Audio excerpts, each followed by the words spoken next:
Good evening. My name is Brad Skidmore. I'm a neurosurgeon at Mayfield Brain and Spine.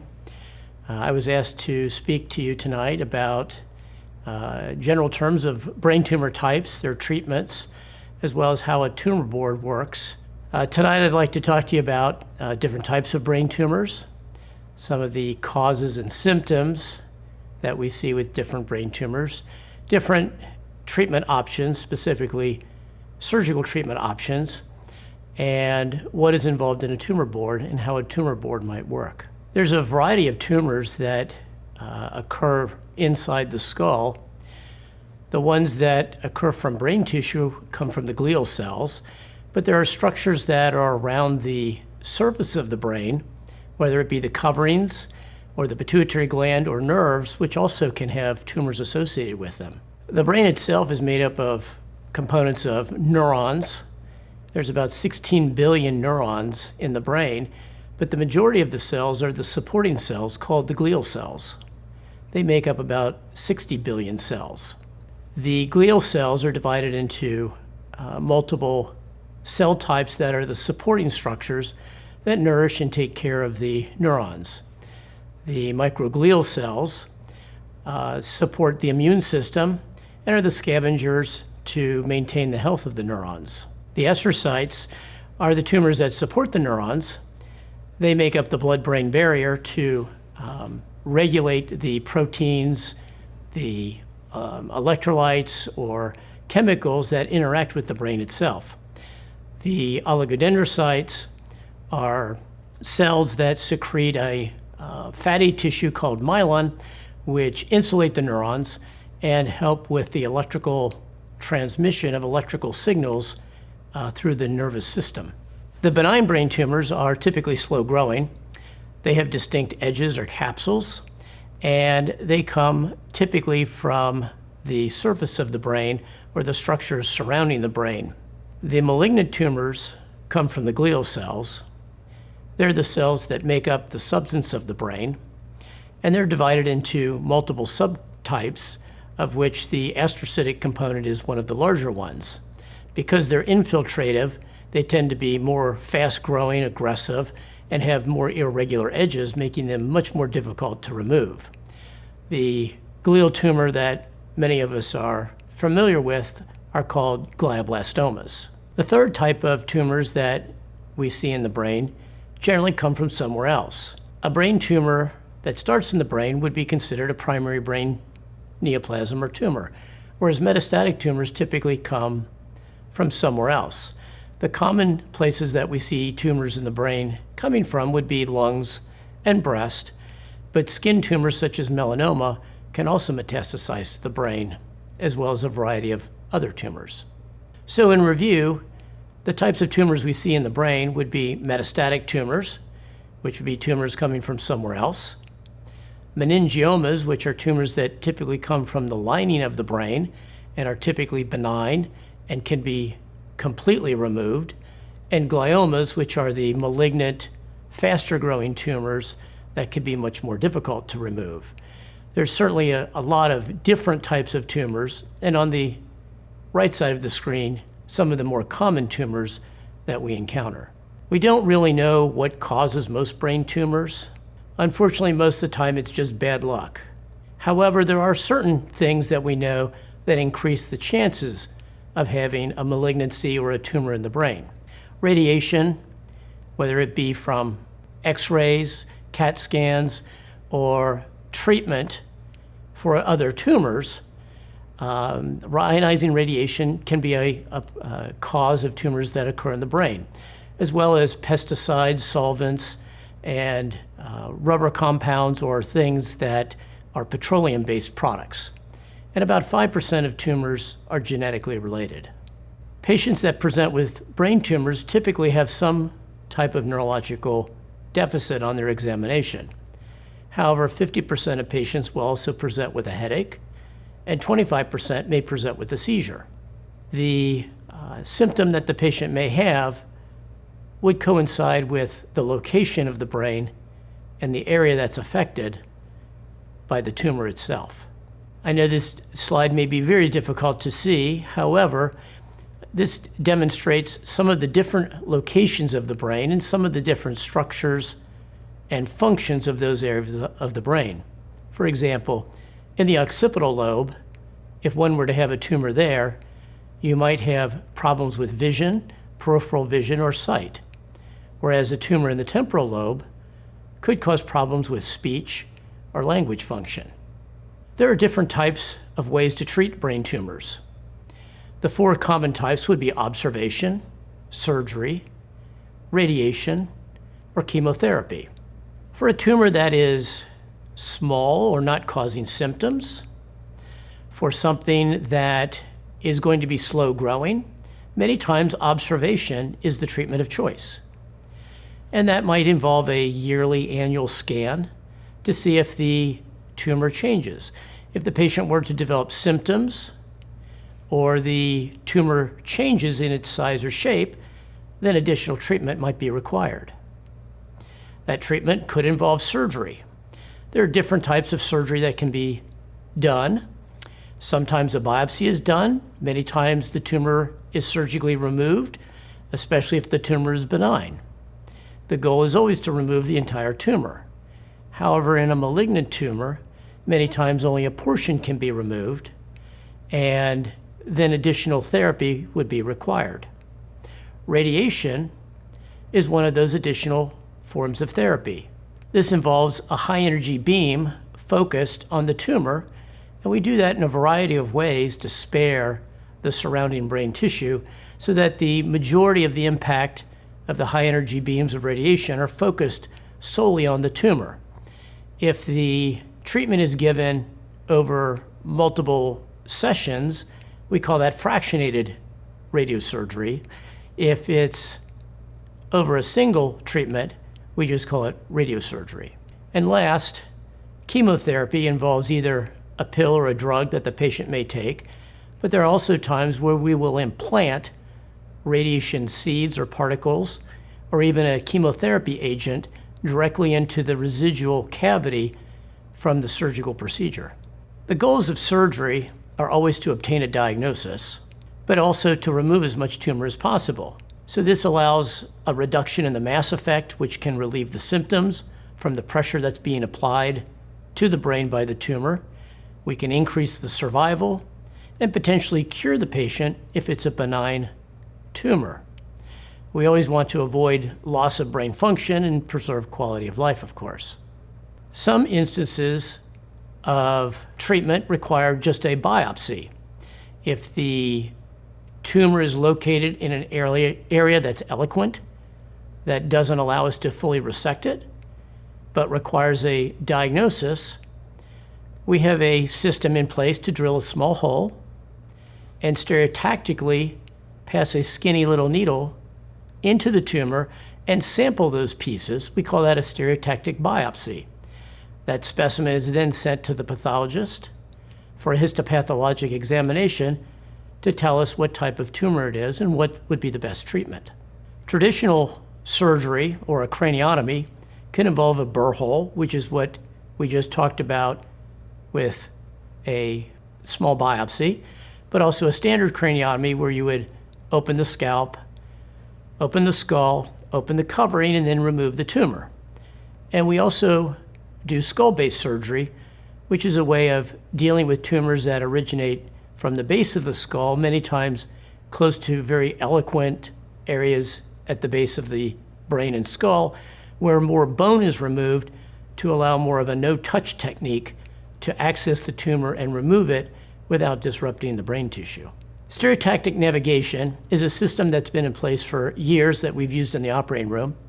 This is a system that allows us to virtually peer inside the patient's skull before we do the surgical procedure and allows us to pre-plan the surgery so that we can be very accurate in avoiding eloquent structures and accessing the tumor at its closest distance to the skull.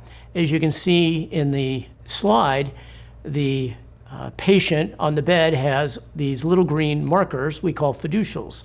A scan is done usually the morning of surgery, and that allows us to register that scan into the patient in the operating room and use what is essentially a pointer to virtually map out the tumor after the patient's asleep, but before we make an incision. There's multiple stages to surgery. The first would be the patient comes into the operating room and is positioned. Then it would be opening the scalp and the skull. There's a covering over the brain that holds the spinal fluid, and we open the covering, then usually use a microscope to remove the tumor, and then the process is repeated by closing the covering, replacing the bone flap, sewing the scalp back together, and waking the patient up. So here's an example of a patient that has been positioned for surgery. You can see that on the picture on the left, the patient has a jelly roll under the right shoulder to elevate the shoulder, to rotate the body. The head is positioned somewhat extended to allow maximal relaxation of the brain to avoid disrupting as little of brain as possible. And you'll see the head is actually held in a skull clamp of 3-point fixation. This was developed by Frank Mayfield of the Mayfield Clinic years ago and is a clamp that's used worldwide even today. On the right screen, we see a patient in a different position with the scalp shaved, the skin incision marked out, and you see the Stereotactic Navigation system panel in the background with 3 different images of the brain and tumor. So after the scalp is opened and the muscle's been pushed away, a small burr hole is drilled, and we use a small drill bit to do that. This is an example of what that drill bit might look like. That allows us to enter the inner table of the skull and separate that from the covering, which is the dura. Then we use what is more like a jig to go around and then remove a much larger piece of bone. That flap is then saved for placement later during the surgical procedure. After that flap has been removed, we've now exposed the dura, and of course the brain is underneath that. So here on the left, we see the dura has been reflected and opened, and the brain is now exposed. Now using our stereotactic equipment, we can localize the tumor under the microscope and then remove it. And now I'm going to show you a video of the tumor being removed. So here the covering, the dura, is continued to be opened here. We see the brain itself underneath it, some arteries and veins. We use a small instrument to coagulate the surface, and then a small knife and scissors to begin to open this covering. And we understand from our instrumentation that the tumor sits right below this. So through the microscope, we continue to work and begin to define the plane of the tumor, and we can gently begin to tease this out. We want to avoid any structures that are eloquent. We want to avoid disrupting any of the veins. Any little arteries that are feeding the tumor are gently coagulated with our bipolar and then sharply cut. Again, we slowly are working around the tumor. You can see as we are defining the plane on the right side and gradually resecting that from the native brain itself. We will work completely around the tumor and then eventually begin to work underneath it. We're coagulating a vessel there that's a blood supply feeding the tumor, and we will cut that sharply. We begin to lift up the tumor, and then we will deliver the tumor to the pathologist to make a final examination of the tumor so that we can make a final diagnosis for better treatment. Now the tumor's been removed. The tumor cavity, we have to obtain hemostasis for any bleeding, and then we reverse the process and begin to close everything. After we close the covering, the dura, then the bone flap goes back in place, and we use little micro titanium plates to put it back in an anatomical position, and then the scalp is closed. The preoperative study is on the left.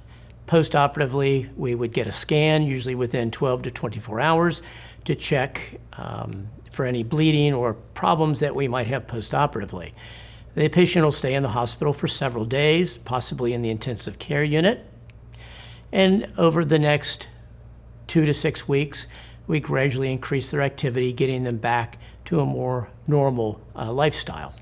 We generally will put patients on anti-seizure medicine at the time of surgery. That is one of the risks for an operative procedure on the brain. And we usually leave that on for 1 to 4 weeks. We worry about infection and bleeding as well as wound healing.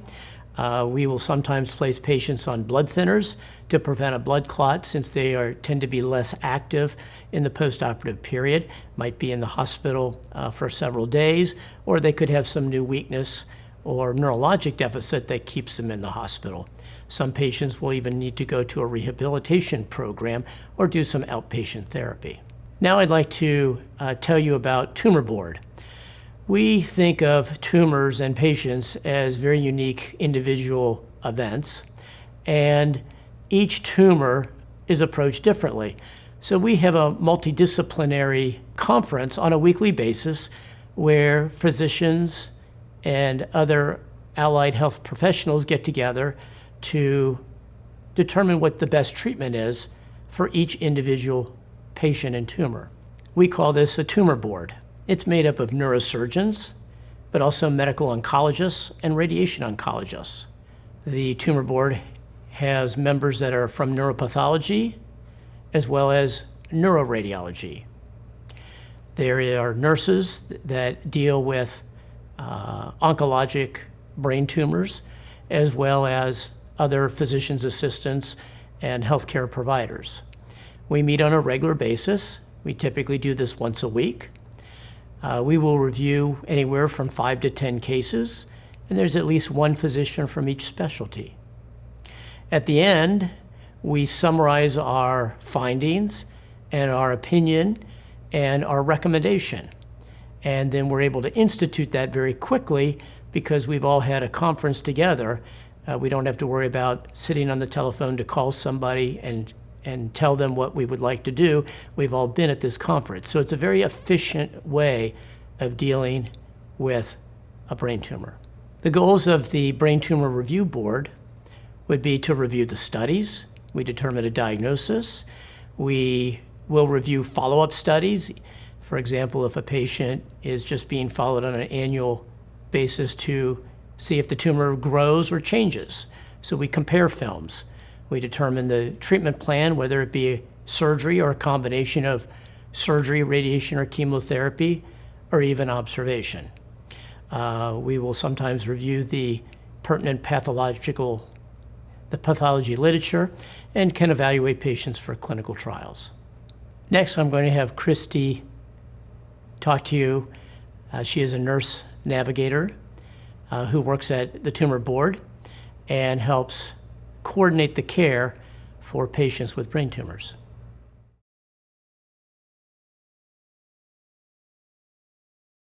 My name is Kristie Stambaugh, and I am a nurse at St. Elizabeth Cancer Care Center in Edgewood, Kentucky.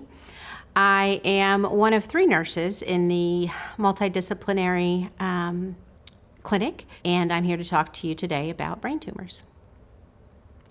So most of our patients will present with symptoms: headache, nausea, vomiting, hearing difficulty, hearing loss, memory and cognition disturbances. Most of our patients will refer to that as brain fog. They can have balance and gait issues, vision disturbances or vision loss, speech difficulties. We have a lot of seizure activity. The mood and personality changes. We get a lot of the situational or circumstantial depression, but in addition, we'll have physiological depression that has more to do with the brain tumors. We have family members that tell us that their family member is not the same, that their character has changed. So those are some of the things we see: sensory impairments, numbness, tingling of the extremities. So the diagnostics that we use for our brain tumors, we do imaging, CT or MRI. MRI is our gold standard for pre-surgical planning. Sometimes we have patients who have reasons that they can't have an MRI, so we'd have to stick with a CT. But lumbar punctures with lab processing of the cerebrospinal fluid, complete neurological examination, obviously.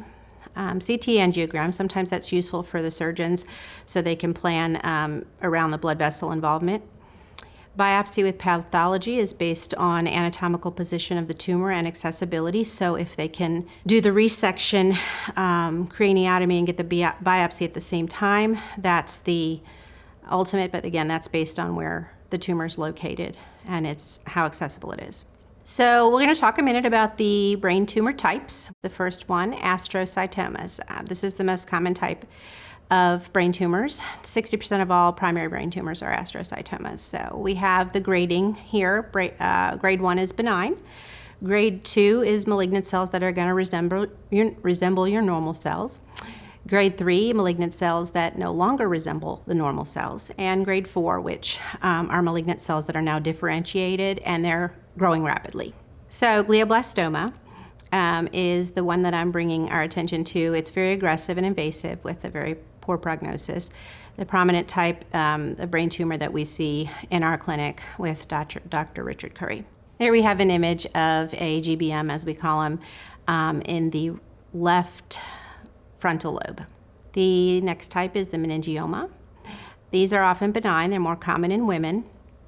And the danger with these is due to the compression of the local brain tissues. There you can see in the image the displaced brain from the tumor. And these are usually slow growing and they're unpredictable in their reoccurrence rate. The next type of tumor is the oligodendroglioma. These are relatively rare. They are more common in young to middle-aged adults, and they occur primarily in the cerebrum. Here we have a strong enhancement of an oligo and a weak enhancement of an oligo. The ependymomas, approximately 85% of these are benign. You see one here in the C-spine. They're often slow-growing and localized and low-grade. Medulloblastomas and schwannomas. The medulloblastomas occur more often in children than any other population. They typically originate in the cerebellum and then they can spread to the spine or other body parts. I've seen them on film in the thigh. It's just kind of odd to look at, but they are fast-growing and sensitive to radiation and other chemo, so that's good. The schwannomas, we have several patients with the schwannoma. They are often benign and they can lead to nerve damage or loss of muscle control. So treatment for brain tumors can include single therapies or combined interventions. So we use surgery, chemotherapy, radiation. Sometimes we use naturopathic therapies and then supportive medications. And that's all going to be based on your tumor type, your tumor size, where it's at, its proximity to other tissues and organs, how much it's innervated, the vascular involvement. Patient comorbidities play a huge part in what we can and can't do. And then the overall clinical picture, risk versus benefit to the patient. So here we have a nice slide showing us the 5-year relative survival rates. This is from cancer.org, the American Cancer Society, from May of 2020. And you'll note that the glioblastomas have the worst survival rate, especially in that 55 to 64 age group at 6%, while the ependymomas have the greatest survival rates in that age group of 55 to 64. It's 87%. And you'll also note that as you age, the survival rates decrease. So for the purpose of this presentation and due to the vast combinations of therapies available, we're going to focus our attention primarily on glioblastomas and the common treatment options that we implement here. Once the surgeons have biopsied and resected the tumor and pathology is confirmed for a glioblastoma, GBM, we'll automatically order a combination of oral chemo and radiation. So the oral chemos are temedar, that's typically what we're using. So we'll go into depth here with temedar. The initial treatment is 6 weeks. They take it orally every day. We do lab work weekly. We got to make sure that their blood counts stay where they need to be. Then we give supportive and prophylactic medications at the onset, so for the effects of the chemo and radiation. We give Zofran for nausea. There are other medications available, obviously. If Zofran's not an option for the patient, we have Miralax and Senna. Constipation is problematic for these patients. And we give back Bactrim to prevent pneumonia, which can be caused from the radiation. So our pain, neuropathy, all the other side effects, anxiety, those are all treated PRN. So radiation is administered concurrently with the temedar for the 6 weeks. But while the temedar is given every day, the radiation is just Monday through Friday of each week. So the radonc team will then, they'll provide the initial simulation, they'll fit the patient for their mask, and then they'll walk them through the entire process. So they do their own blood work as well and their own follow-up appointments. So our patients are seeing a doctor at least once a week. The MRI scan is typically, the follow-up MRI scan is typically performed at week 4 of the concurrent chemo and radiation cycles. So if the MRI shows improvement, then maintenance temedar possibly for the patient to take orally 1 week out of every month. At that point, optune, which I'll discuss in a moment, becomes optional for the patient if they decide to do that. The clinical picture has not improved. Systemic chemo, most widely used for us is the Avastin. It might be initiated for those patients if they're medically appropriate.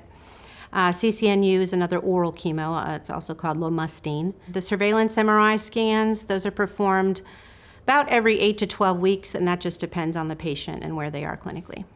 So optune is an adjunctive therapy. We have a couple patients that are using it in our clinic. It delivers tumor treating fields to the location of the tumor, and there's these adhesive patches that go on the patient's bald scalp, and those patches are transducer arrays. So those fields interfere with the cell division of the cancer cells, and they, with little or no damage to the healthy cells, so they can slowly destroy or impede the cancer cells. Avastin, which we talked about a minute ago, is our systemic chemo. The infusions are every 2 weeks. The first visit, they're going to infuse it real slow over 90 minutes, and then every visit after that, it's going to be about 30 minutes. We monitor the labs again for neutropenia. We get a CBC. We'll monitor their electrolytes, the CMP, and we'll get liver function tests and urinalysis. So Avastin, we typically continue it for as long as the patient can tolerate it, and sometimes if the patient has adverse effects to the medication, we'll stop it for a time, and then as soon as the patient has recovered from those effects, we will reinitiate the medication. So commonly prescribed medications that we use for the adverse effects of the chemo and radiation, there's a broad spectrum of medications that we use, but for the most part, these are the ones that we see a lot of. Decadron is a steroid treatment. It's pretty heavy dose steroids that we use. We try to taper those according to the patient and the success they're having. Adderall we use for fatigue and brain fog, concentration issues. Some of our patients still have to work, and so we have to make sure that they can function in that way. Keppra is one of our seizure meds, one of our most popular seizure meds. We have others. Topamax we also use for seizures, but it's also helpful for nerve pain and uncontrolled migraines. Headaches is a big complaint for our patients. So we use narcotic and non-narcotic pain medication. Gabapentin's a big one. We try to stay away from the narcotic stuff, but obviously patients have a big brain tumor. Sometimes that's where we have to go. We use some anxiety meds, sometimes benzos, just whatever helps the patient.